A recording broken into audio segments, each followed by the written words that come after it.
The rain poured relentlessly, as if the heavens wept for the secrets buried beneath the city. Matteo, a successful but deeply conflicted surgeon, sat in his car, staring at the steering wheel. His hands trembled slightly, the memory of the past clawing its way into the present. It all began 10 years ago, during a sweltering summer. Matteo was caught in a failing marriage with his wife, Clara. Their love, once vibrant and alive, had decayed into polite indifference. Clara's elegance intimidated Matteo, making him feel like an imposter in his own life. In the hospital where he worked, he was a renowned professional, but at home, he was a man suffocating in silence. One fateful day, his car broke down in a desolate neighborhood. He stumbled upon a dilapidated house, seeking help. There, he met Angela, a woman whose life had been a series of tragedies. Her frail frame and haunted eyes spoke of poverty and despair. Angela lived alone, her existence confined to this rundown home, where time seemed frozen. At first, their interaction was brief. Angela offered him a phone to call for help, her voice barely above a whisper. But something about her vulnerability struck Matteo. Over the following weeks, he found excuses to return, bringing small gifts or simply lingering to talk.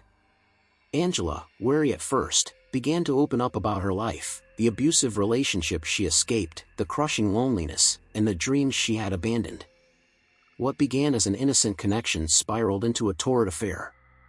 Matteo found himself drawn to Angela in a way he could never explain. She was raw, unfiltered, and painfully human, everything his pristine world lacked. Angela, on the other hand, saw Matteo as her savior, a beacon of hope in her otherwise bleak existence. But their relationship was far from idyllic. Matteo's visits became a blend of passion and guilt, tenderness and cruelty. Angela's dependency on him grew, while he grappled with the weight of his betrayal.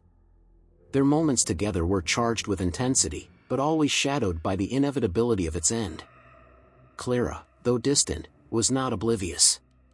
She noticed the subtle changes in Matteo, his frequent absences, his distracted demeanor. One evening, she confronted him, her voice calm but piercing. "Who is she?" Clara asked. Matteo froze, his silence confirming her suspicions. Clara didn't scream or cry, she simply turned and walked away, leaving Matteo to face his crumbling reality. Meanwhile, Angela began to sense Matteo's retreat. He visited less frequently, his promises turning hollow. One rainy evening, Angela, desperate for answers, followed him to the hospital. Watching him from afar, she saw Matteo with Clara, a moment of shared laughter that felt like a dagger to her heart. Angela confronted Matteo that night, her anguish spilling over. "I gave you everything, Matteo. You made me believe I mattered," she screamed, her voice breaking. Matteo, torn between guilt and anger, lashed out.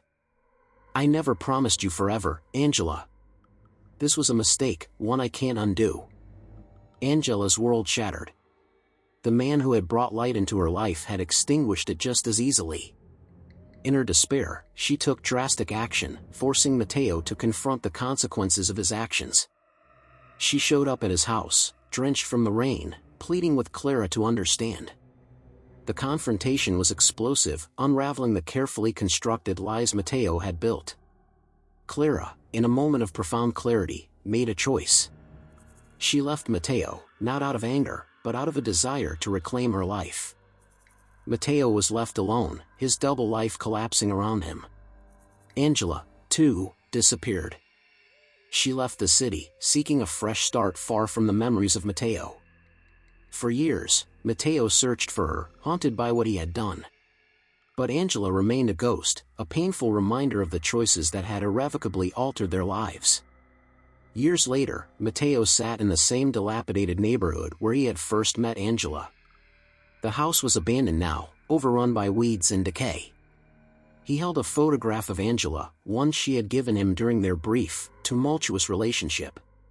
"Forgive me," he whispered, his voice lost in the rain. The story of Matteo and Angela was not one of love, but of choices, some made in desperation, others in selfishness. It was a tale of two souls searching for meaning, only to destroy each other in the process. And as Matteo sat there, drenched and alone, he realized that some wounds never heal.